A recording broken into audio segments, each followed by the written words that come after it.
cây la tầng phật đây mạnh mơ mai nè cha mẹ tay luôn pháo Australia mạnh mơ con tay nhoi ta nam thì con hay bên màu đang tầm cái này à? em mơ Eli à Eli hay gạch đâu ê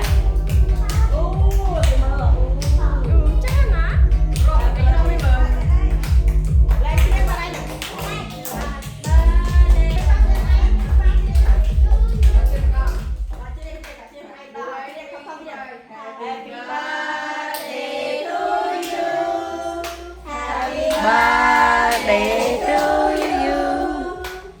Lên tin Tết. Happy birthday to you. Tao chia tiết.